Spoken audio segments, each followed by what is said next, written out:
ओम अज्ञानतिमिरान्धस्य ज्ञानाञ्जनशलाकया चक्षुरुन्मिलितं येन तस्मै श्रीगुरवे नमः। नमो विष्णुपादाय कृष्णप्रेष्ठाय भूतले श्रीमते भक्तिवेदान्त स्वामिनिति नामिने।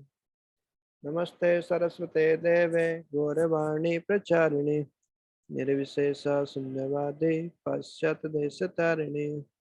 जय श्री कृष्ण चैतन्य प्रभु नित्यानंद श्री अद्वैत गदाधर शिवासादि गौर भक्तवृंद।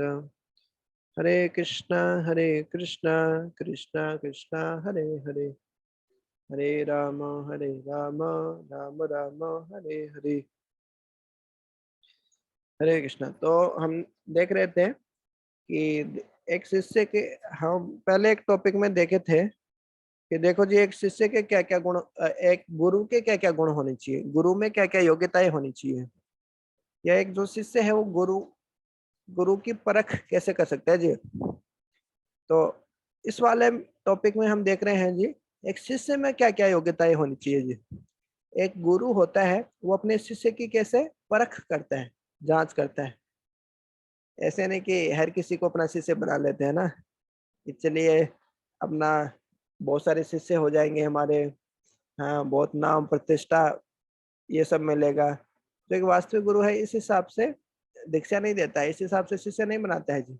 बहुत सारे दक्षिणा आ जाएगी, पैसे मिलेंगे ऐसा। तो वो किस तरीके से अपने शिष्य की जांच करता है या शिष्य में क्या क्या योग्यताएं होनी चाहिए जी। एक श्लोक हमने देखा था, तद विधि प्रणिपाते न परिपर्शने न सेवया दीक्षन्ते ते ज्ञानम ज्ञानिनः तत्त्वदर्शिनः। तत्व विधि पढ़ नहीं पाते ना, सबसे पहले तो विनम्र होना चाहिए, वही शिष्य को विनम्र होके शरणागत होना चाहिए अपने गुरु को। दूसरा है होता है जी परिप्रश्न ना। देखो जी जो शिष्य है उसको क्या करना चाहिए, शिष्य को जिज्ञासा करनी चाहिए, शिष्य को क्वेश्चन पूछना चाहिए। तो जो एक शिष्य रहता है उसको क्वेश्चन पूछना चाहिए कि गुरु से कि जीवन मतलब आध्यात्मिकता से रिलेटेड कि जीवन का उद्देश्य क्या है और इस भवसागर को कैसे पार कर सकते हैं, और अनर्थाज जो हमारे काम क्रोध लोभ मोह है इनसे हम कैसे छुटकारा पा सकते हैं। तो हम देखते हैं, हमने देखा था ये तीन देख लिए थे हमने, प्रणिपात, परिप्रश्न, परिप्रश्न है ना, और तीसरा था सेवा, सेवा के माध्यम से। तो सेवा में किस किस का उदाहरण देखा था हमने, तो देखिए हमने देखा था, हमने सेवा में उदाहरण देखा था राजा प्रताप रुद्र का, हमने उदाहरण देखा था। और हमने किस तरीके से राजा प्रताप रुद्र जो यहाँ तक कि उड़ीसा के राजा होने के बावजूद भी जैसे जगन्नाथ जी के सामने एक तुच्छ सेवा करते थे, झाड़ू निकालते हैं रोड पे जगन्नाथ जी निकलते हैं, कैसे चैतन्य महाप्रभु के पैरों की मालिश करते हैं। फिर हमने देखा था कि किस तरीके से जो नरोत्तम दास ठाकुर है वो अपने गुरु जी की लोकनाथ गोस्वामी की कैसे सेवा करते हैं जी। और क्या उदाहरण देखा था, और देखा था हमने गौर किशोर दास बाबू जी महाराज और भक्ति सिद्धांत सरस्वती ठाकुर का। ये होता है कि सेवा के उदाहरण देखे जी हमने। उससे पहले हमने जिज्ञासा करना चाहिए जी, जिज्ञासा के विषय में हमने देखा था क्या सही जिज्ञासा क्या गलत जिज्ञासा जिज्ञासा होती है। प्रेय और श्रेय के बारे में हमने देखा था जी। तो देखो जी प्रेय के बारे में जिज्ञासा नहीं करनी चाहिए, हमें श्रेय के बारे में जिज्ञासा करनी चाहिए जी। फिर हमने देखा था शरणागत होने का, किस तरीके से इसमें हमने सनातन गोस्वामी का उदाहरण देखा था जी। किस तरीके से सनातन गोस्वामी अपने पूर्ण रूप से किस प्रकार चैतन्य महाप्रभु के प्रति शरणागत हो जाते हैं जी, ऐसा महल छोड़ के भी। इस तरीके से हमने तीन टॉपिक देखे, तीन चीजें देखी कि गुरु की क्या क्या योग्यताएं होनी चाहिए जी। आज हम देखते हैं और क्या योग्यताएं हैं इन तीन के अलावा।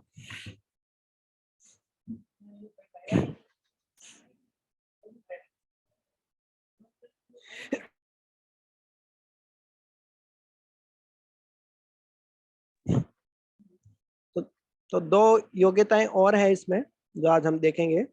एक शिष्य के अंदर ये योग्यताएं भी होनी चाहिए जी। तो चौथी योग्यता है जी भगवान के प्रति भक्ति। यथा गुरु यथा देवा तथा गुरु। जितनी भक्ति गुरु जी की उतनी भक्ति भगवान की। 50-50% होना चाहिए जी। जिस तरीके से ट्रेन चलती है तो दोनों पटरियों पे चलती है, बोले नहीं नहीं नहीं, एक पटरी पे हम थोड़ा ज्यादा लोड करेंगे, दूसरे पटरी पे कम, तो ट्रेन लुढ़क जाएगी। उसी तरीके से हम गुरु पे कम भगवान पे ज्यादा, या भगवान पे ज्यादा गुरु पे कम, दोनों पे विश्वास रखे, दोनों की ही सेवा करनी चाहिए।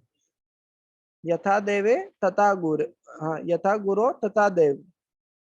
तो यथा देवे तथा गुरु, तो इस प्रकार से 50-50% करना चाहिए, जैसे हमारे शास्त्र बताते हैं।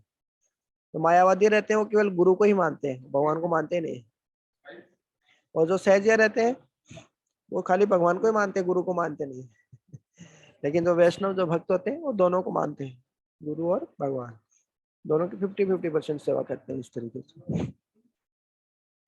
और गुरु के वास्तव में सेवा का मतलब है, गुरु तो भगवान की सेवा में नियोजित करते हैं वास्तव में। तो भगवान भगवत गीता में क्या बोलते हैं, बिना भक्ति के भगवान को देखो जी हम समझ ही नहीं सकते।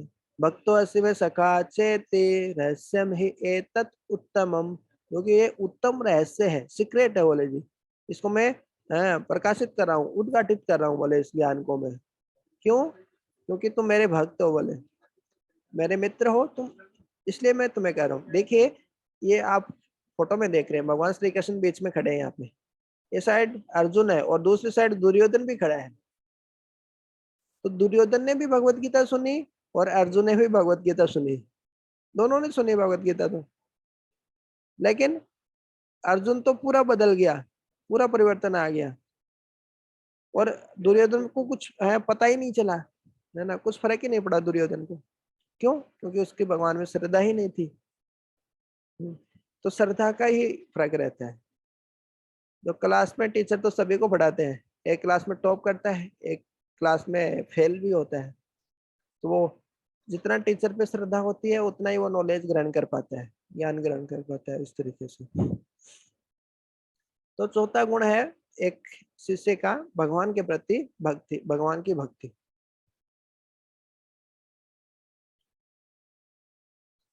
तो असुर लोग हैं, इसी कारण जो भक्ति का विज्ञान है उसको समझ नहीं पाते, क्योंकि भगवान को स्वीकार ही नहीं कर पाते।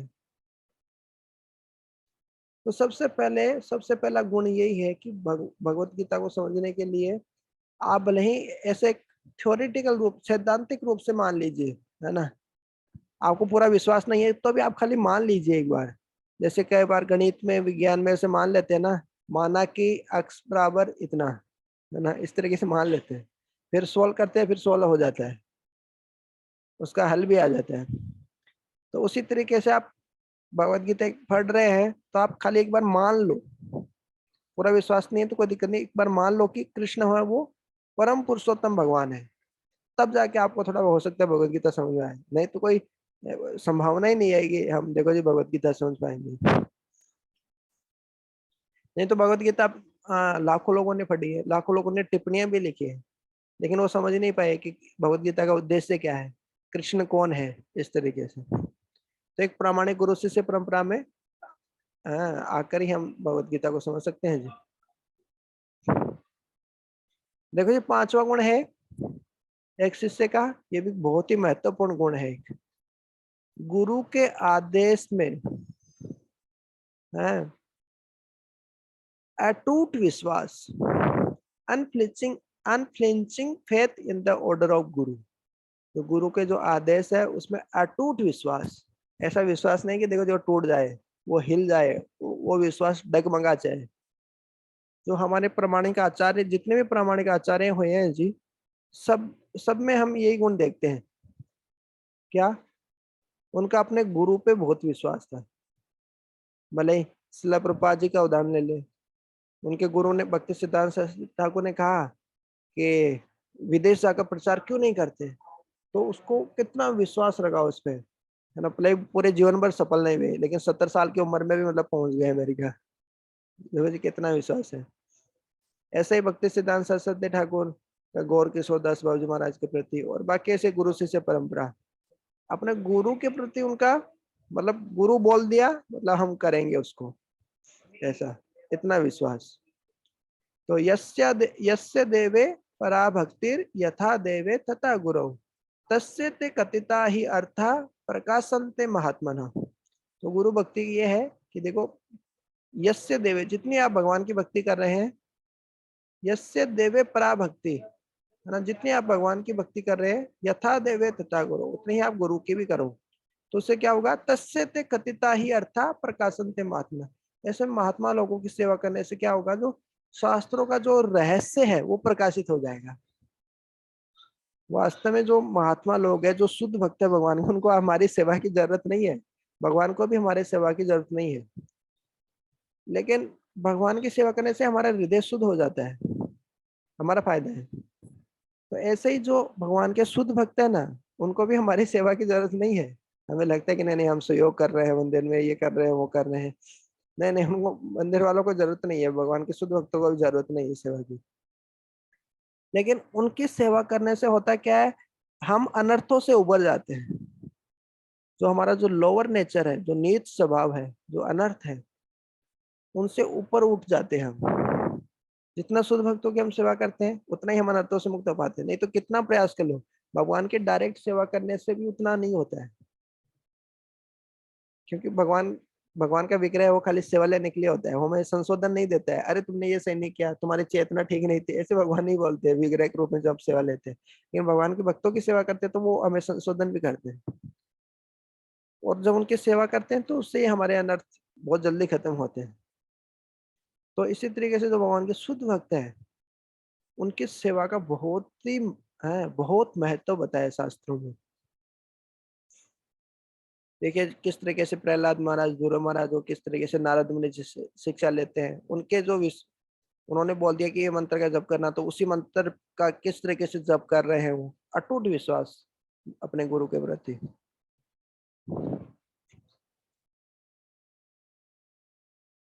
तो ऐसा भगवान श्री कृष्ण खुद बताते हैं कि गुरु के शब्दों में देखो जी कितना विश्वास होना चाहिए। ये श्रीमद् भागवतम के 10वें स्कंद के जो 80 नंबर का जो अध्याय है उसमें आप बताते हैं वो, और वो याद करते हुए बताते हैं, भगवान श्री कृष्ण खुद बताते हैं। देखो जी, जब उज्जैन में, जब सांदीपनी मुनि के आश्रम में, जब सांदीपनी मुनि बोलते हैं जी, उनको उनका आदेश रहता है कि उनको डेली देखो खाना बनाना है जी, खाना तो पकाना ही पड़ेगा जी, तो उसके लिए लकड़ियां लाना पड़ेगा जी, तो जंगल से जाके देखो जी लकड़ियां लेके आना है।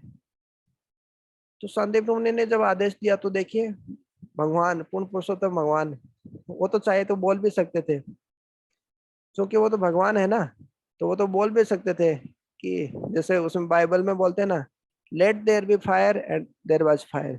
कोली भगवान ने बोला कि भगवान ने चाहा कि वहाँ पे है ना आग होना चाहिए, और वहाँ पे आग हो जाता है। इस तरीके से मतलब वो बताते हैं कि ऐसे सृष्टि हुई, तो भगवान ही की ऐसे सृष्टि, तो भगवान ऐसे भी तो वो आग जलाने के लिए जो लकड़ियां हैं वो तो वैसे भी इकट्ठा कर सकते थे, अपनी इच्छा से ही ला सकते थे, लेकिन नहीं, वो एक उदाहरण प्रस्तुत कर रहे हैं जी। देखो जी, मैं भगवान होके भी सब कुछ मेरा ही है, लेकिन देखो जी मैं जा रहा हूँ जंगल में, है ना, सुदामा के साथ में, और आ रही है देखो जी भयंकर आंधी, भयंकर आंधी, भयंकर तूफान, सब कुछ आ रहा है।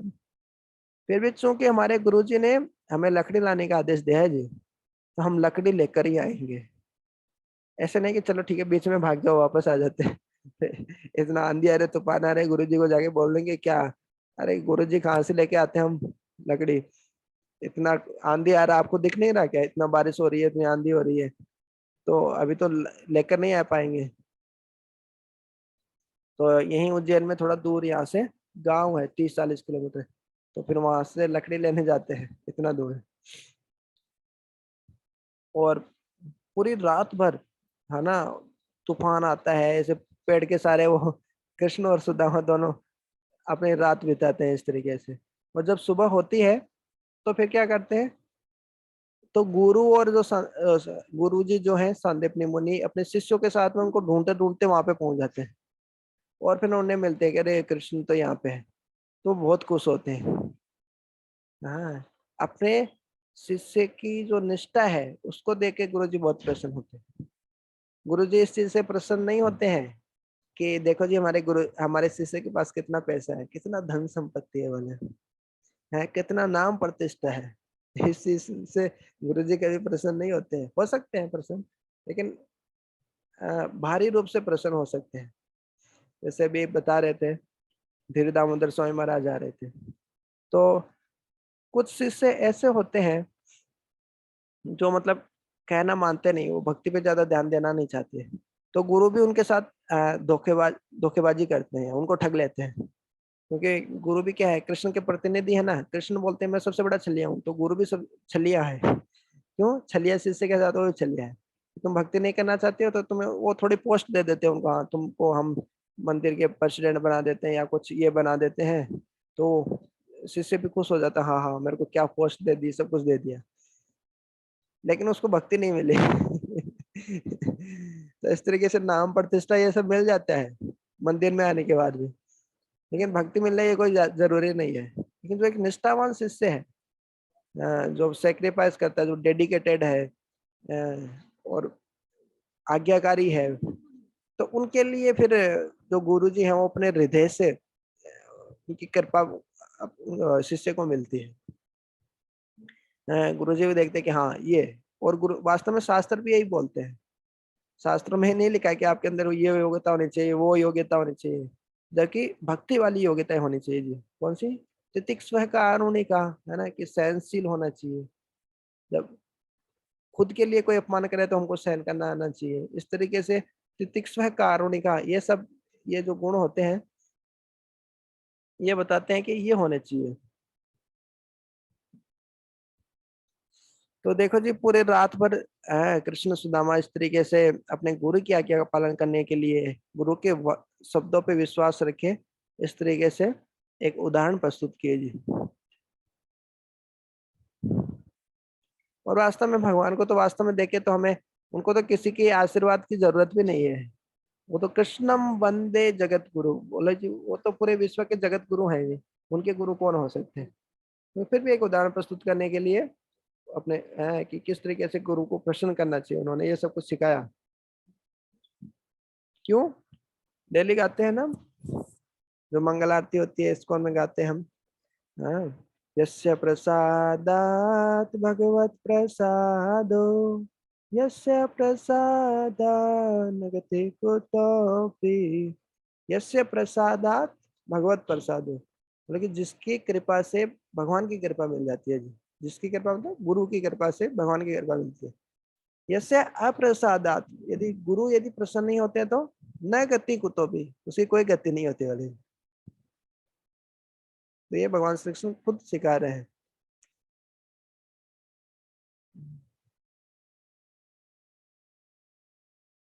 तो शरणागति का मतलब यही नहीं है, विश्वास का मतलब यही नहीं है कि गुरु ने कुछ सैद्धांतिक कुछ बिंदु बताए, कुछ कुछ थ्योरी बताई कि भगवान कृष्ण पूर्ण पुरुषोत्तम भगवान है, मायावाद दर्शन ये है, तो खाली हम उनके बातों पर विश्वास कर ले, वही उनकी अटूट विश्वास नहीं है।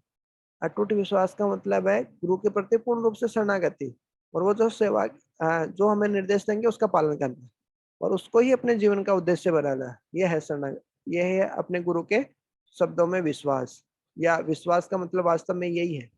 विश्वास का मतलब ये नहीं कि हम कुछ थ्योरी बताए, कुछ सिद्धांत बताए, उन पे हम सहमत हो गए जी, मतलब हम हमारा गुरु पे विश्वास है। नहीं नहीं, गुरु पे विश्वास का मतलब वो जो बोलेंगे वो करना भी है जी, इस तरीके से।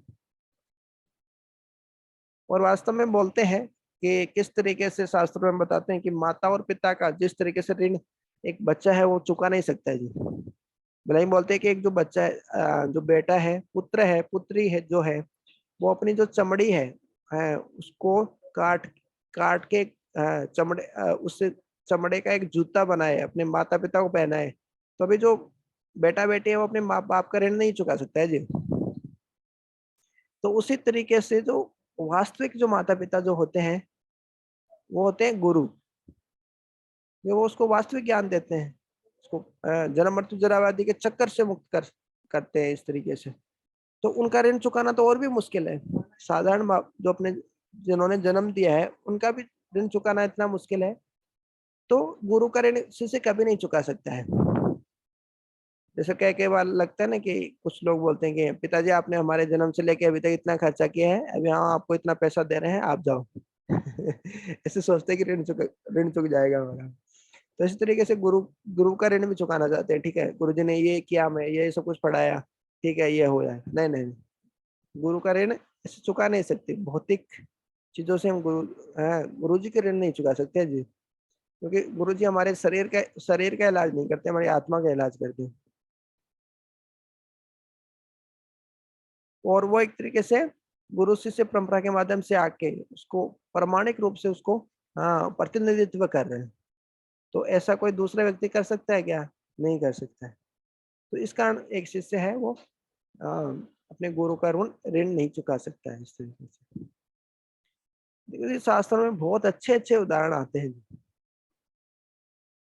कि किस तरीके से गुरु के शब्दों में, देखो जी, अटूट विश्वास होना चाहिए जी। तो उसमें एक उदाहरण आता है। एक थे धौम्य ऋषि, और उनके थे 3 शिष्य थे। धौम्य ऋषि नाम के एक मुनि हुए हैं, और उनके 3 शिष्य थे उनके। उनका नाम था आरुणि, वेद और उपमन्यु। तो देखिए, तीनों के बारे में हम देखेंगे। आरुणि के बारे में, वेद के बारे में और उपमन्यु के बारे में। और ये जो आप देख रहे हैं, जो मसालिए जो ये आ रहे हैं, ये है धौम्य ऋषि। तो देखो जी, एक बार क्या होता है, बारिश का मौसम था, और जो धौम्य ऋषि होते हैं वो बोलते हैं आरुणि को, जा बेटा खेत में जा, क्योंकि बारिश बहुत हो रही है ना, तो जो पानी है वो बहकर किसी दूसरी जगह नहीं निकल जाए। तो जो दीवार है, जो मेड़ है, उसको पावड़ा लेके उसको मिट्टी से ढक दो, बोले उसको दीवार को लगा दो, ताकि पानी निकले नहीं खेत से। हाँ, क्योंकि खेत से पानी निकल जाएगा तो फिर वो हमारे फसल कैसे होगी? जो चावल वगैरह, जो फसल भी, जो भी फसल है, बोले वो फसल नहीं होगी। तो आप बोले पानी निकले नहीं, उसके लिए आप जाके दीवार दीवार का, बोलो मेड़ का ध्यान रखो आप, बोलो खेत की जो मेड़ है उसका। तो आरुणी जो थे वो निकले अपने आश्रम से बाहर, और अपने गुरुजी की आज्ञा का पालन करने के लिए गए वहां पे। और पावड़े से बार बार मिट्टी डाल रहे हैं, बार बार मिट्टी डाल रहे हैं, लेकिन बारिश का वेग इतना है, वो मिट्टी को बहा के लेके चला जा रहा है। तो लास्ट में देखा कि आरुणि ने देखा कि अभी तो कुछ हो नहीं पाएगा, कोई आशा की कोई किरण नहीं है, बोले हम तो निष्फल ही रहेंगे, बोले हमारे प्रयास में। तो वो क्या किए, पानी को रोकने के लिए, अपने गुरु की आज्ञा का पालन करने के लिए खुद ही लेट गए उस मिट्टी की जगह। खुद ही लेट गए। देखिए, आप इस फोटो में देख रहे हैं कि देखो जी, पानी निकल नहीं जाए, हाँ, हमारे गुरु गुरु की अवज्ञा नहीं हो जाए, गुरु की आज्ञा का उल्लंघन नहीं हो जाए, तो देखो जी, हम खुद ही लेट जाते हैं और पानी को बहने नहीं देंगे, बोले जाने नहीं देंगे इस तरीके से।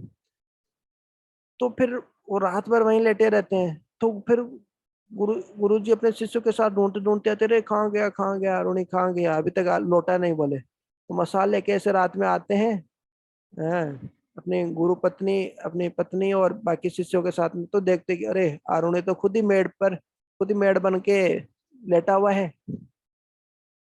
तो वो देख बहुत प्रसन्न हो जाते हैं, अरे क्या गुरु भक्ति है, बोले। तो उनके इस गुरु भक्ति से बहुत प्रसन्न हो जाते हैं गुरु जी। तो ये तो थी आरुण की बात। और दूसरे, और एक और शिष्य कौन एक था, उपमन्यु।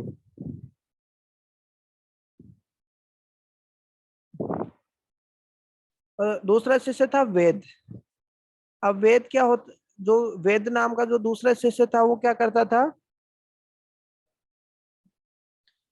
जब भी, वास्तव में शास्त्रों में ऐसे आता है कि देखो जी, जब पहले गुरुजी प्रसाद लेंगे और फिर शिष्य को प्रसाद लेना चाहिए।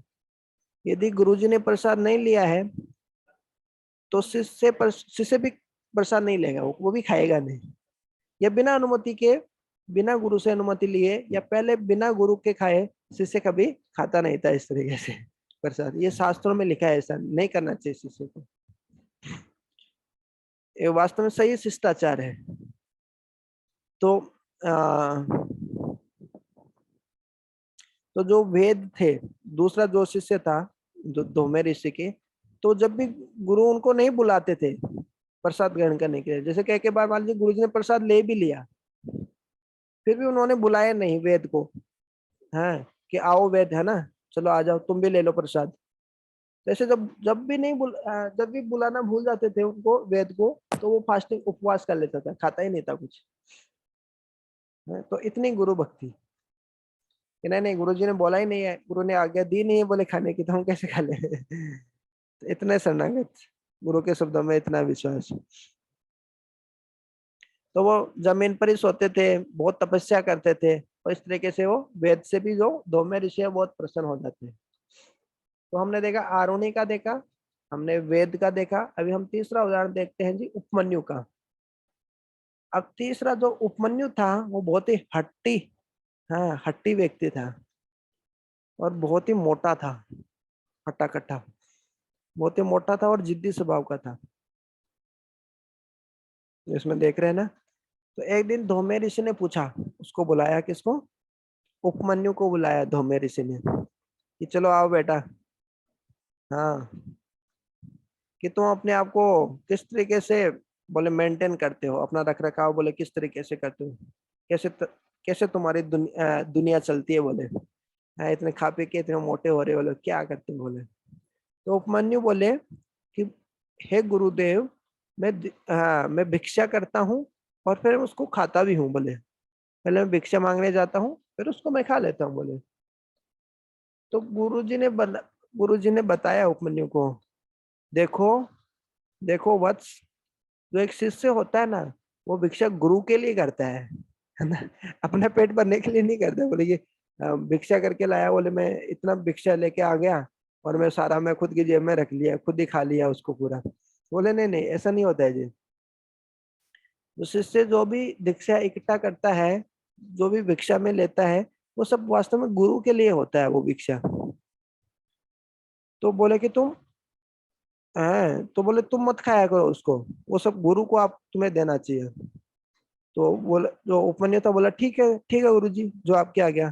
तो कुछ महीने बीते, तो भी उसने देखा, गुरु धौम्य ऋषि ने देखा, अरे अभी भी ये मोटा है बोले, वैसे मोटा खा खा के मोटा होता जा रहा है, फैलता जा रहा है बोले ये तो फिर उन्होंने गुरुजी ने बुलाया उसको, बोले कि तुम अपनी जीविका बोले कैसे चलाते हो, इतने मोटे कैसे हो रहे बोले। तो उपमन्यु बोले कि हे गुरु महाराज, पहले मैं भिक्षा करता हूँ और फिर मैं आपको दे देता हूँ, उसके बाद मैं दोबारा से जाता हूँ, फिर भिक्षा करता हूँ और उसको मैं अपने लिए रख लेता हूँ बोले। तो गुरु ने उसको डांटा डट हाँ, बोले कि नहीं नहीं, जितना भी भिक्षा करते हो वो सबकी सब गुरु की होती है बोले, सबकी सब गुरु की संपत्ति है, उसमें से एक पैसा भी, एक थोड़ा सा भी खाने का सामान तुम्हें खुद के लिए नहीं रखना बोले।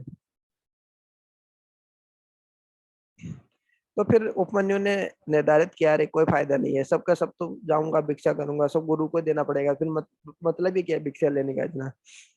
तो क्या किया वो, वहीं पे आश्रम में रहने लगा, और सोचा कि गौशाला में जाऊंगा, गाय का दूध निकालूंगा और गाय का दूध पीऊंगा खाली। बाढ़ में गई भिक्षा बोले, तो इतना कम भिक्षा इकट्ठा करने के बाद में भी वो गुरु को देना है बोले, क्या मतलब है।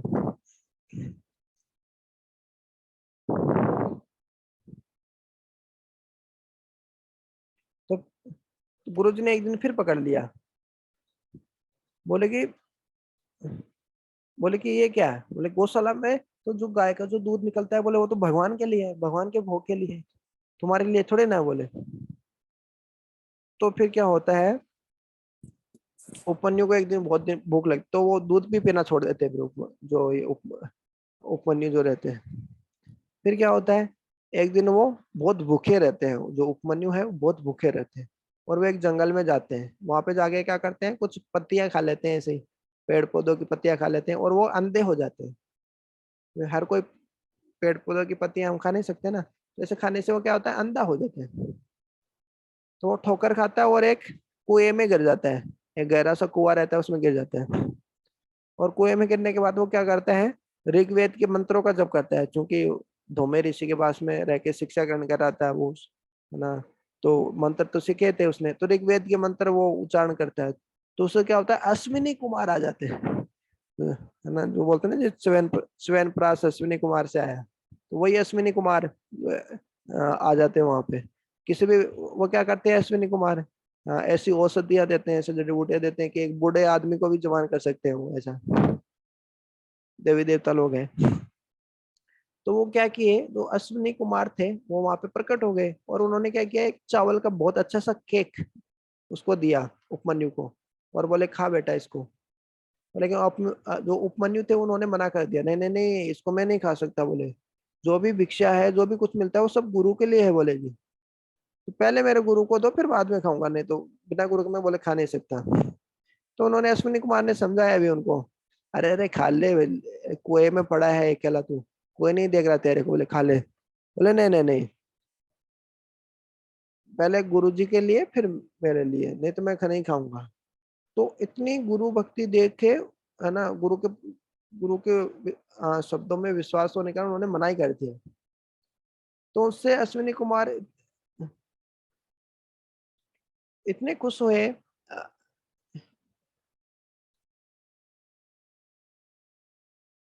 इतने खुश हुए, जो गुरुजी थे और जो अश्विनी कुमार थे वो इतने खुश हुए कि जो उसके जो आंखें चली गई थी, वो जो अंधा हो गया था उपमन्यु, उसकी आंखें भी, आंखों की रोशनी भी वापस आ गई, और उनके गुरुजी ने भी उनको आशीर्वाद दिया, इस तरीके से वो भी उनसे खुश हो गए। तो इसी कारण आध्यात्मिक प्रगति करने के लिए एक गुरु की कृपा बहुत ही जरूरी है। अब गुरु की कृपा ऐसे नहीं मिलती कि देखो जी हमने हाथ जोड़ लिया, गुरु जी कृपा कीजिए कृपा कीजिए कृपा कीजिए, वो भी ठीक है, वो भी करना चाहिए कभी कभी, लेकिन वो वास्तव में होती है गुरु के आदेशों के पालन करने से जी।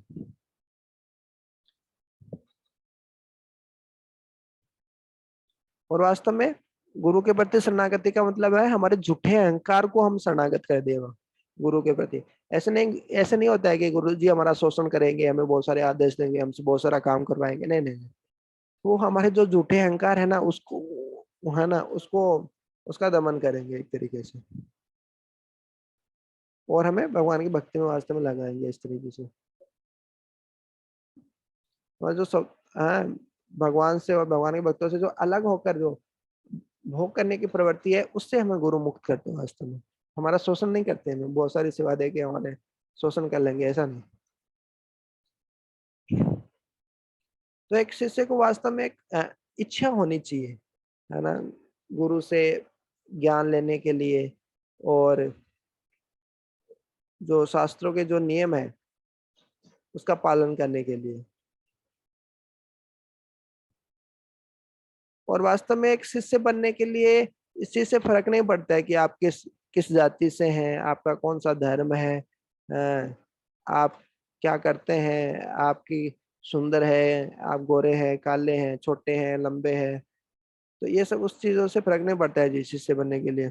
यदि एक व्यक्ति अपनी निष्ठावान सेवा के माध्यम से यदि गुरु को प्रसन्न कर देता है, तो सारे शास्त्रों का निचोड़ है कि वह सारे ब्राह्मणों में भी सबसे सर्वश्रेष्ठ है, इस तरीके से।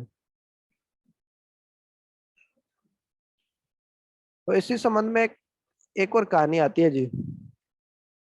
वो जो चांडोक्य उपनिषद करके एक उपनिषद है, उसमें एक कहानी आती है, सत्यकाम नामक एक लड़के की कहानी आती है।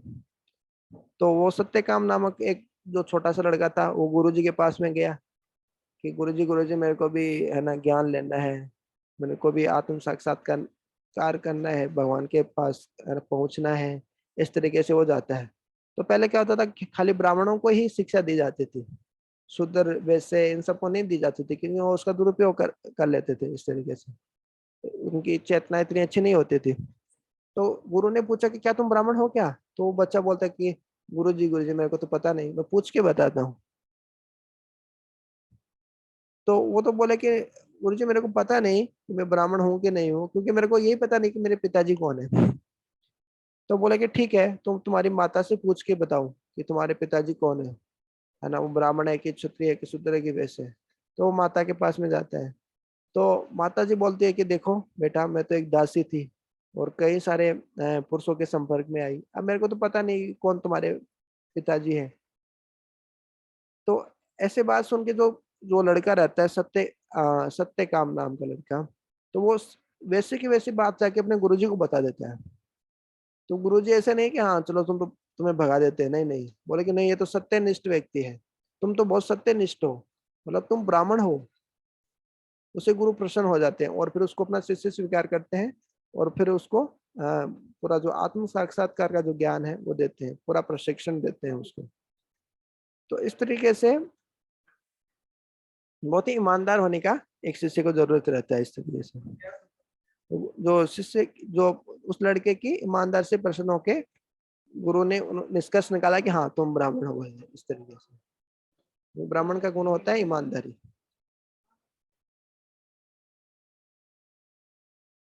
तो हमारे जो ब्रह्म माधव गौड़ीय वैष्णव संप्रदाय है उसमें बहुत सारे वैष्णव आचार्य हुए हैं, जैसे कि नरोत्तम दास ठाकुर। और अभी हम देखते हैं किस तरीके से श्रीला प्रभुपाद, हाँ, तो जैसे नरोत्तम दास ठाकुर लोकनाथ गोस्वामी के प्रति किस तरीके से शरणागत थे, उनके शब्दों में अटूट विश्वास था, उसी तरीके से श्रीला प्रभुपाद जी का अपने गुरु के शब्दों में अटूट विश्वास था। और इसी कारण वो चैतन्य महाप्रभु के जो अभियान है उसको पूरे विश्व में फैला पाए। और जो चैतन्य महाप्रभु की भविष्यवाणी थी, पृथ्वी ते आछे यत नगर आदि ग्राम सर्वत्र प्रचार हो विमोना, उसको उन्होंने सत्य किया। तो इस तरीके से हम देश काल और ना रंग जाति इन सबसे ऊपर उठ के इस तरीके से गुरु और कृष्ण की हम सेवा ले सकते हैं। ब्रह्मांड भर में ते, हाँ, ब्रह्मांड भर में ते, हाँ, कि कोई भाग्यवान जीव है, ब्रह्मांड भर में ते पाए कौन भाग्यवान जीव। किस तरीके से गुरु कृष्ण के कृपा से भक्ति लता का बीज उसको मिलता है। इस तरीके से तो ब्रह्मांड में, हाँ, हम भ्रमण करते रहे हैं, लेकिन गुरु और कृष्ण की कृपा से हम क्या हो सकते हैं जी, गुरु और कृष्ण की कृपा से हम भी भक्ति लता का बीज प्राप्त कर सकते हैं। इस तरीके से ब्रह्मांड में तो भ्रमण कर ही रहे हैं हम 84 लाख योनि में कई जन्मों से।